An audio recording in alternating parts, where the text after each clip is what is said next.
Welcome to USA Global TV and Radio, where our mission is to provide education, entertainment, hope, and inspiration. USA Global TV and Radio connects you with experts and audiences all around the world every single day to help you succeed in business and to live a richer life. Visit us at usaglobaltv.com to learn about career and life-changing training and mentoring programs like the Listening Mentor.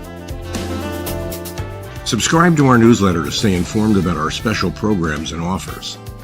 Discover how you can become a guest on one of our shows or a host or producer of a USA Global TV and Radio show of your very own. That's USA Global TV and Radio, where the doctor is always in.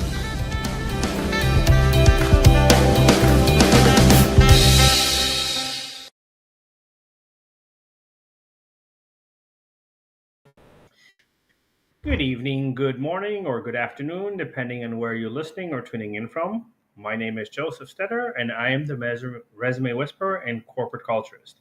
We have another exciting show for you, keeping with the pattern of seeing what different businesses and different organizations look for when they hire great talent and build a great corporate culture. Our honored guest today is Andreas WICKBERG, who's actually training new staff. He's the CEO of a company called Tango AML from Sweden, and he's going to share his insights on corporate culture and leadership and just the job market as a whole from his own perspective. So let's bring Andreas WICKBERG to the show. We're very excited to have him today. Welcome, Andreas. Hello. Thank you for having me. It's an honor and a pleasure, and you're also a client of mine for recruiting, and we'll get into that a little bit later. But I wanted to start with, you're obviously younger, you've risen through the ranks very, very quickly. What do you think are some of the characteristics that you had in your career or that you still apply right now that have helped you kind of become a CEO of a company? Okay, good question. When it comes to rising through and upwards, I think people throw words around as driven and passionate and these things, and I'll use something similar. But when it comes to caring for the details, making a difference, making something go forward, creating something that people really want to join, I think that's primarily what I've been passionate about. I've been a serial entrepreneur. I've been building more than a few projects and company in my life, and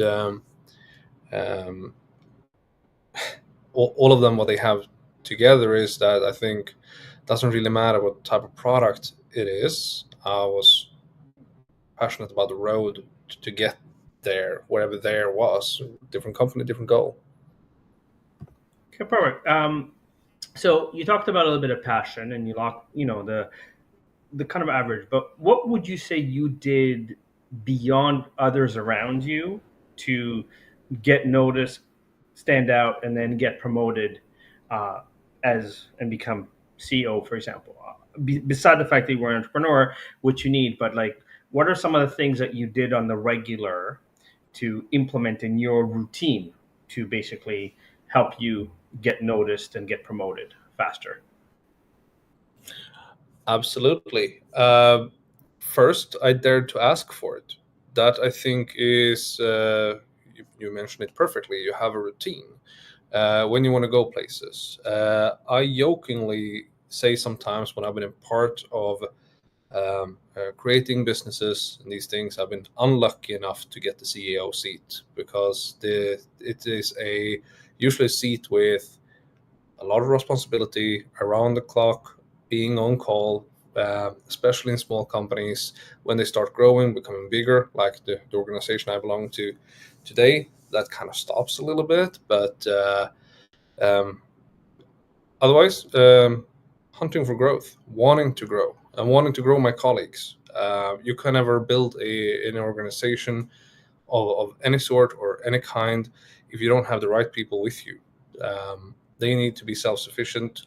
I usually say that the CEOs pretty much only job is to make sure that all the coworkers around you can do their job.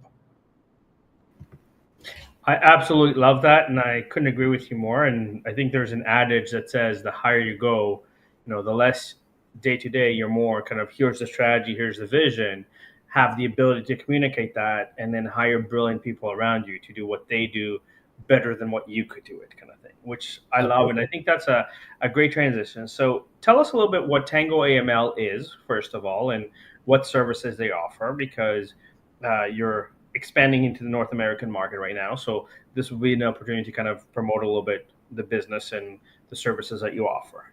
We'll start with that. Absolutely. I've been working with Tango AML since way before it was named Tango AML. We started tailor-making systems for financial institutions primarily within remittance between companies. Around 10 years ago, I was the solution architecting a solution between Europe and Africa on behalf of another company. The vast need of a standardized system to help these kind of financial institutions, MSBs, to stay compliant, to be able to report to regulatory instances. In America, you would have FinCEN, and in these kind of organizations, you would have the bank that you have to prove that you're being compliant with. Tango became the standardization of such core systems for money service businesses to help them in their work with anti-money laundering, to prevent financing of terrorism and these things. That's usually associated with moving money, especially the more tropical the recipient country, the more problems you run into, or at least you're going to have a higher risk level, and you have to have risk mitigating measures to be able to handle this traffic and these transactions. When bigger parts of the Western world started to put a lot of these new rules and regulations in place, a lot of banks started de-risking, meaning it's a hard word, but they started looking into all their MSBs and financial institutions under them, and were really going through their compliance, and not only that they had the documentation in place, but also that they were actually following it, that they're doing what they're saying that they're doing, and without being able to provide proof, that this became big business, hard business for them to continue doing. A lot of them, several went bankrupt. Other they got debanked, no more bank accounts. Other ones got fines. These things. This is multi-generational companies, some of them. So we set out on the journey and started figuring out how to standardize these things, how to get a seal of approval. If you're a Tango client, you're going to get approved by the banks. You're going to get an easier job.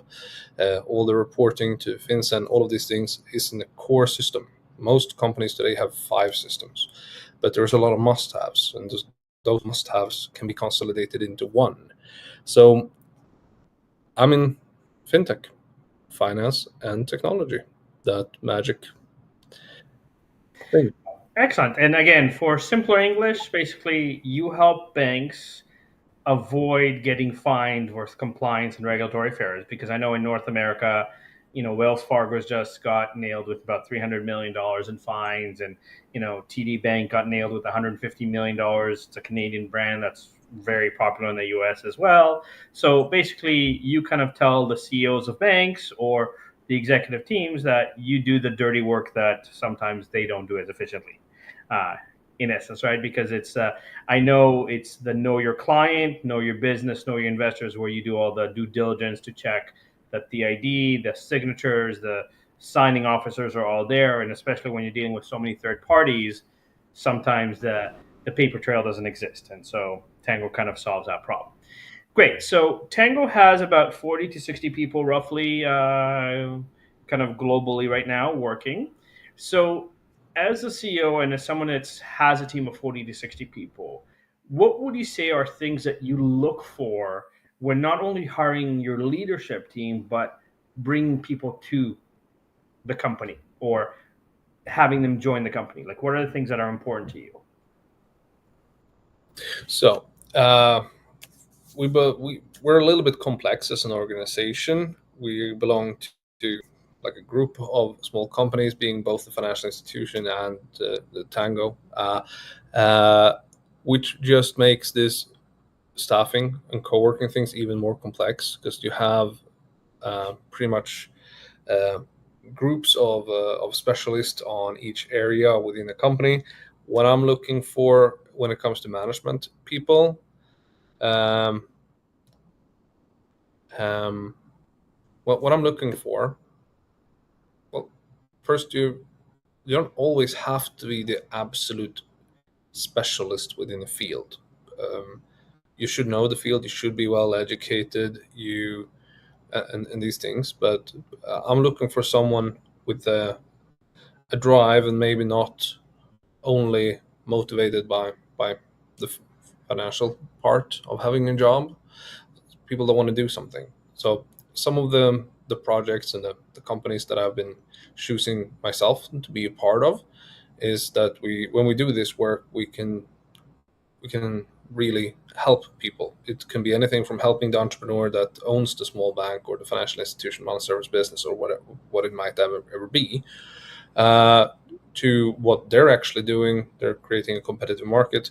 So just as I'm pretty much passionate about the company itself, I try to find people that are passionate about being in a group, building a nice team, seeing what the product can do, probably good, and really wants to make a difference, if that makes sense. So properly educated is a very important part. What proper is, I mean, different parts in the management team. Maybe not everybody needs to be a masters within their field, but it helps if you have the basics, because if you know the box, then you can start on challenging the borders of the box on what we can do, and it's easier to have a conversation.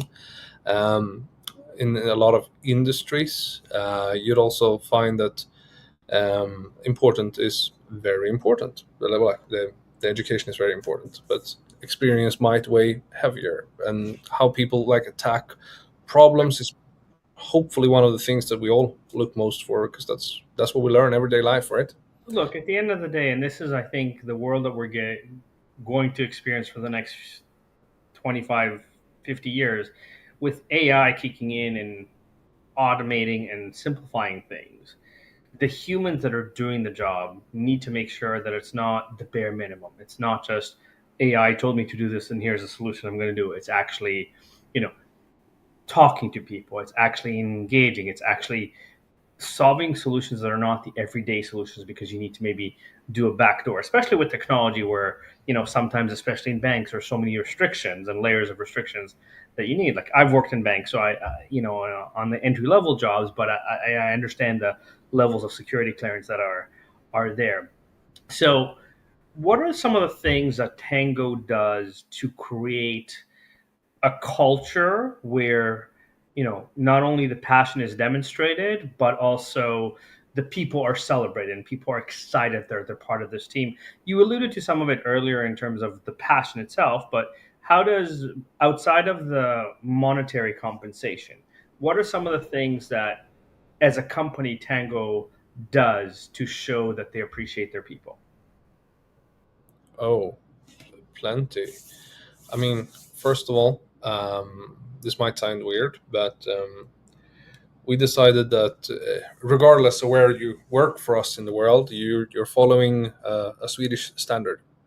So when you start working with us, you will have your 5 weeks of paid vacation the first 2 years, and at the third year, you're going to have 6 weeks of paid vacation. We have the pension schemes, we have the insurance schemes, we have all of those hygiene factors, we would call them. That goes without saying, but we have them globally, even in America. And when it comes to So that part needs to be a stable ground. I mean, a person is not a machine. We have to treat them like a person. That's number one. The work-life balance has to work. I mean, that's when you're going to have people that work with you for a long time. I've had people that has worked with me, well, forever, it seems. I met people back in 2002 that has joined my group of companies, that has risen to the chief operating officer of my financial institution in Sweden, just as I have people that has moved to Sweden. I was their first job in Sweden, and they've stayed with me since. It's soon a decade. So that, I think, speaks a lot. And when it comes to the actual, what we grasp, not only the hygiene factors, we involve people, we bring people to conference, not only people that do sales, anybody in an organization can come. We have a lot of culture and feedback workshop, because culture only works if you have feedback, and if you practice on feedback, constructive feedback, by also calling everybody into a meeting and then talking about what bad feedback is. And you actually invested a little bit of money in this one, just a day here and there, maybe 4 times a year. I know one of our teams in Southern Europe, they have 2 international trips every year. They bring the entire team and they go to another country, and they do scavenger hunts and these things, and just, we airplanes, tickets, and accommodation is paid by the company, and the rest is paid by the people themselves, because they want to be there. They want to follow the team. They want to spend time together. So that's, and I learned that recently, because those are the managers of the companies that decide that. I will never be able to take any type of prideness in that things happening. I'm almost surprised myself that people within our group is literally taking it upon themselves to drive these projects through and actually create that environment. So a lot of that is actually happening within the organization in different levels. Yeah. Seriously, if I wasn't an entrepreneur myself, I think I'd come and ask you for a job myself, Andreas, because it's a great environment. And it's a testament to understanding that, when you do a little bit more for your employees, they come back rejuvenated, they come back excited, they come back, um, different. And, you and I met at a technology conference in Toronto, which I hope to see you and your team again this summer, and we can have a dinner, everybody kind of together. But, you start talking to me about trying to come to North America. So, I shared with you that as a corporate culturist, it's not just here's the job order, let's do recruiting. And if you remember in our conversation, I kept asking you, okay, what are the beyond the job description, what are things that you want? What are some things that you need? Right. So generally speaking, how many interviews do you put through people? What kind of questions might you ask people to kind of gauge their passion, gauge their, willingness to do a little bit extra? I'll call that first. And we'll go from afterwards a little bit more into what you're doing in North America and how. Mhm. Absolutely. First of all, I have been expanding business to other countries before, not to North America. To all of those questions, I remember that I kept mentioning what I didn't want. We're coming from 2 kind of different types of societies, and when you come with a culture like ours, where we are very friendly, very personal, we have three words: personal, professional, playful. Those are the 3 words that has driven our organization for the last 1.5 decade. And when we come to North America, there is a lot of talk around the money and the goals, and not so much the team and building something. And when it comes to a culture where we have an engineering, well, 2 the engineering departments in the Nordics, 1 in the Balkans. We have a business team in the Nordics, 1 in France. And if we take these things and then we add some American mentality into this one, and culture, which we have come across, that was a lot of the things that we said, we want someone who is a little bit, maybe more that they want to be a part of something and go, the passion part about being in a team, right? Where the quick buck maybe is not the most important thing. So when it comes to finding people here and what was important for us, it's all about the person, the chemistry.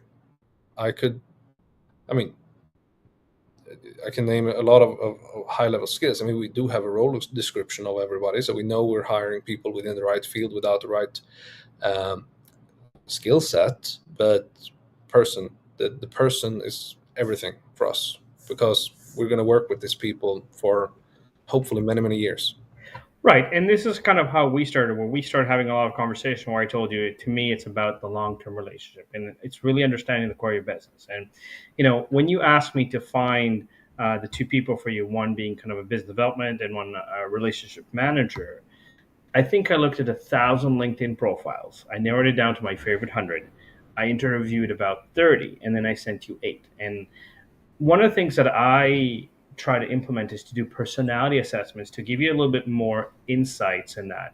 What are your thoughts on personality assessments, first of all? And second of all, if you mind sharing, like, I sent you 8 candidates I interviewed. What was your experience of the caliber of people that I helped you find? Okay. Absolutely. So, first of all 8 were great. That's number one. That really struck me. I could have seen myself worked like 7 out of 8. So that's how good it felt.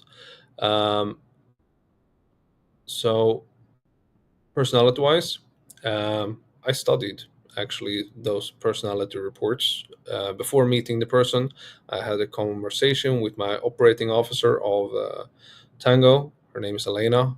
So wonderful woman, very driven, and we talked about also how to speak with these individuals. But also, we decided early that we need to dare to be open and talk about also what our fears are. We call this this move Operation Beachhead. We're moving into America, first boots on the ground. What is it that we need? What do we need from these people if they want a job? Not a single person took it in a weird way. They just thought it was really refreshing. And actually, we're saying, like, because we're a company, but the company is built by people, for people, we're people. And we just want to go here and all of these things. So caliber of them, all of them, exactly what we wanted them to be. They were very different.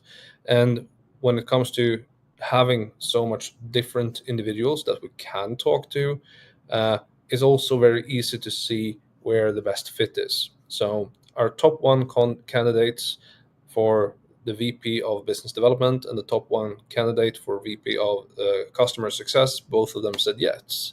So here we had luck. I can only say it's luck. I don't know if it's luck, because again, you got to understand that part of my job is to also make sure that they know what they're getting themselves into as part of the conversation. Mm-hmm. But I want to tie it all back together. The both VPs that you just hired for the North America team. Mm-hmm. What is the one or two things that impressed you about them that, if you reflect on your own career in terms of growth or being a leader and understanding how to build people around you, that stood out for you really as part of this conversation, as part of, building this great culture and learning a new culture at the same time? Energy. That was the first simple question we had here. They both presented energy. They, in terms of experience and education, everything is absolutely perfect with these individuals. And when it comes to energy, these two individuals really stood out. The business development individual, he had made a PowerPoint presentation and explained to us the market position of our company compared to potential competitors, and pretty much explained to us why he's the one that we need for this one, as same as the VP for customer success. full of energy, full of questions, really nosy, really trying to put ourselves into her doing the job. So already in the interviews, we could feel that this person was feeling how it would be to be in this position and trying to, take this thing out. So energy, they put the energy into really wanting this kind of job. And what that really, when you finally swipe right on that app and you find love, that's the feeling you get. Holy hell, we like these people and they like us back. That's a very special feeling. And when you feel that, why not?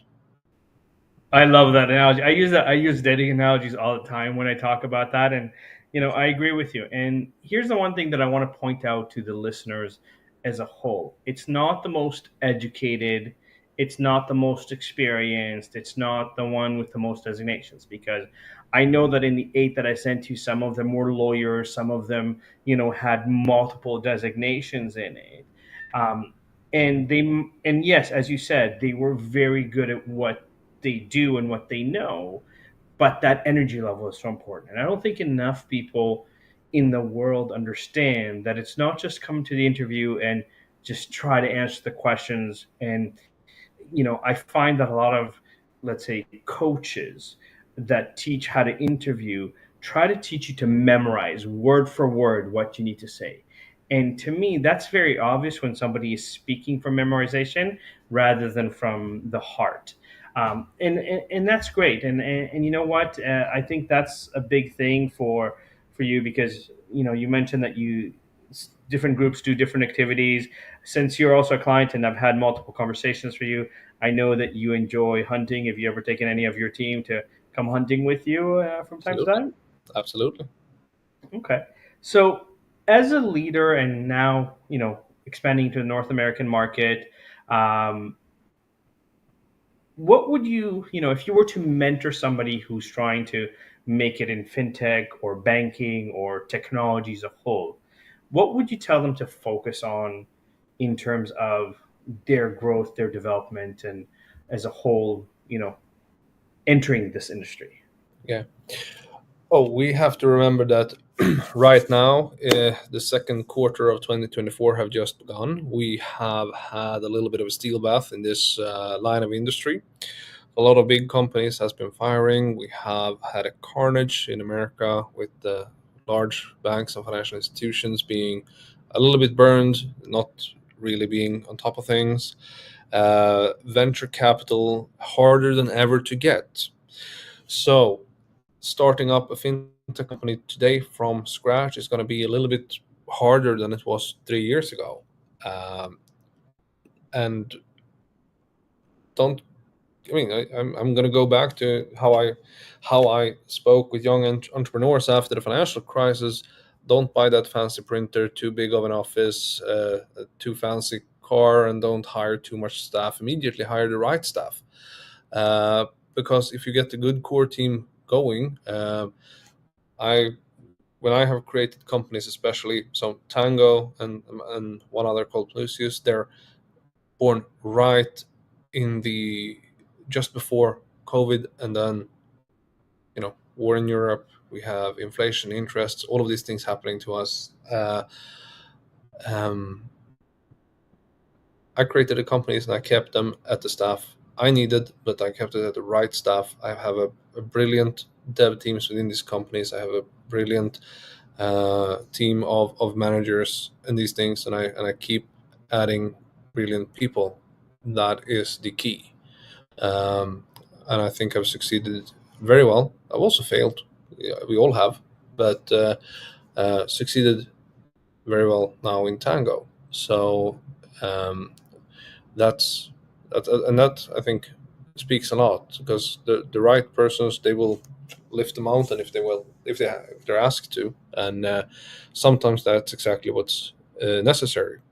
Today we can all dream about building a unicorn, but I think we have to build a centaur first, another mythological creature that's a little bit heavy, standing there on its four legs, the horse bottom, the man head, upper body at least, and so that build a business that makes money, that's can become a solid employer, a secure place to go to for everybody. That's really important. I think you said something that's crucial right now, and I've touched on this too, where you know what? Yes, everybody wants to become the next Google or the next Facebook, or become a multi-billion-dollar company that exits or whatever the case may be. But the reality is that you need a great foundation, and if you don't build a foundation, I look in the world of coaching. Everybody's like, "Oh, pay me $10,000, pay me $20,000, I'll teach you," and then no results. Like I know for myself, I've probably spent eighty to $100,000 in the last 3 years on marketing to get little to no results. And it's like I had to learn the hard way that okay, I need to be more proactive in asking questions, doing references, because just because you are a marketing firm or you have success doesn't necessarily mean that you a understand my business, and b kind of will offer the level of service that you're charging for, kind of thing, right?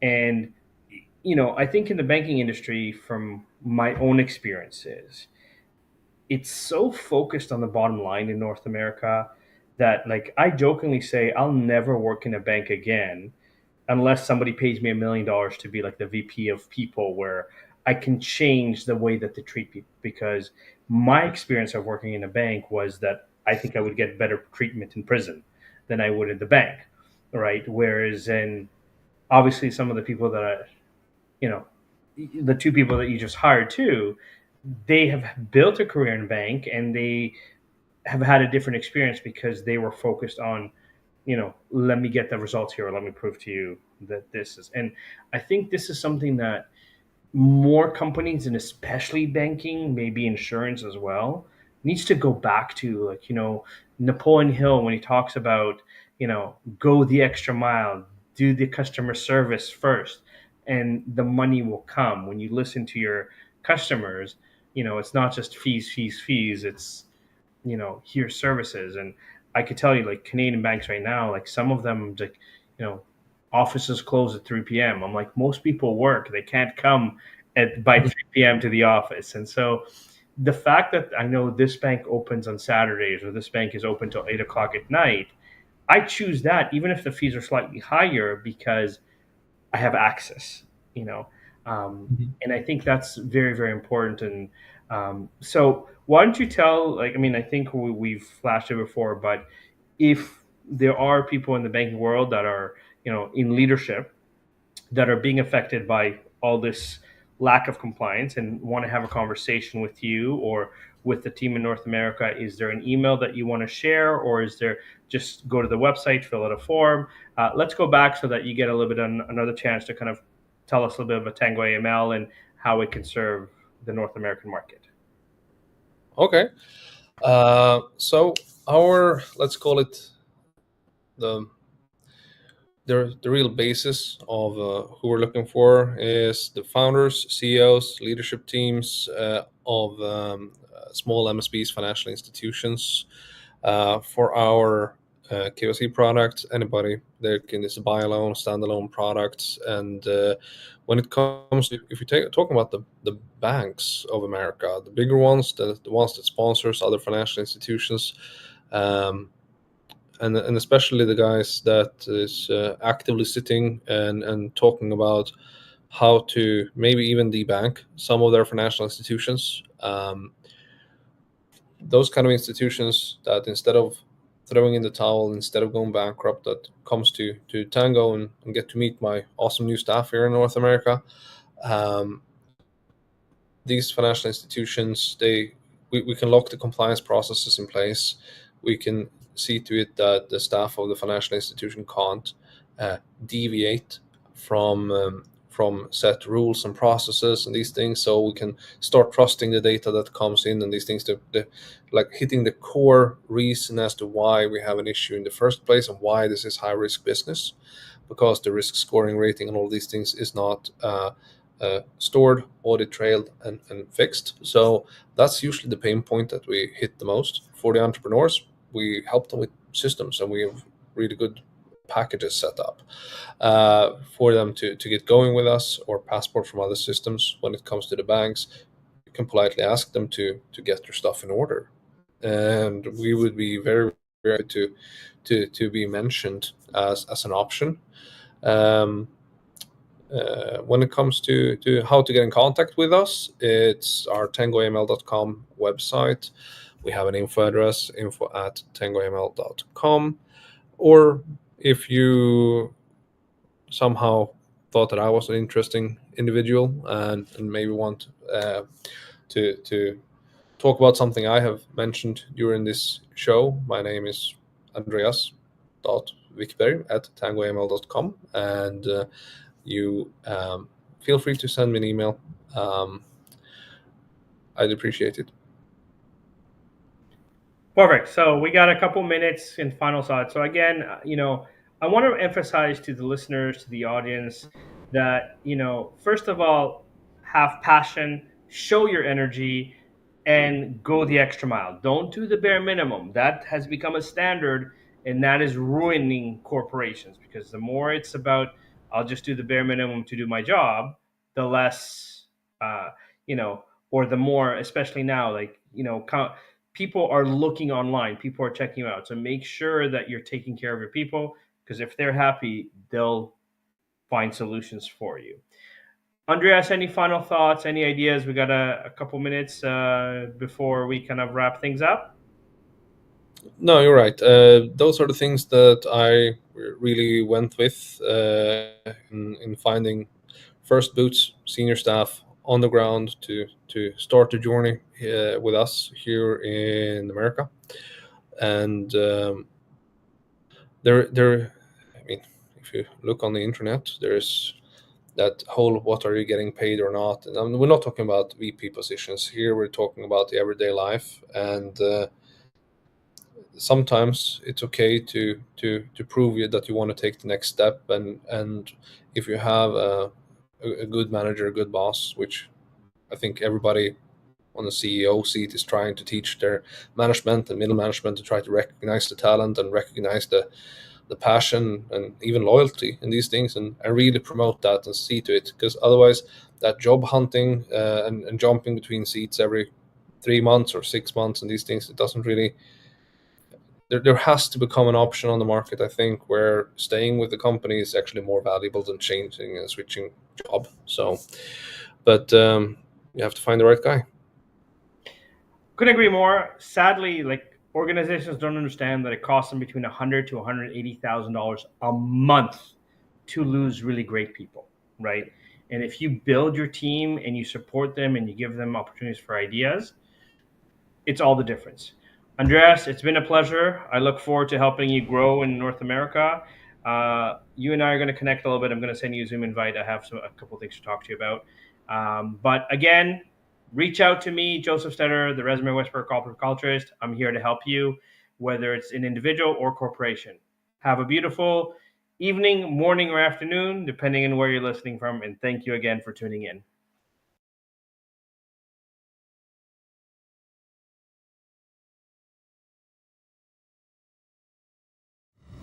The last few days have been really amazing. I had a trainer course from the British School of Etiquette. And I must say it's been one of the best decisions I've ever made and one of the best investments I've made in my own training and development.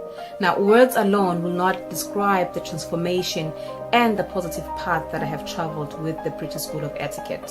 I find really I learned a lot from the lessons this time I came. The last few days with the British School of Etiquette have been fantastic. And what I've learned now is really beyond my expectations. This is the most rewarding experience and the best investment I have made this year.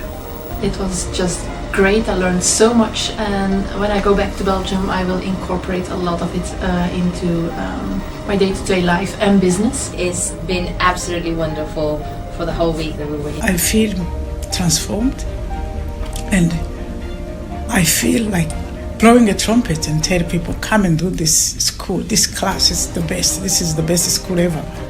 You should take it. It will change your life immediately. I am now able to teach other people how to bring the best of them. Thank you. Thank you, PSC. Thank you. Thank you so much.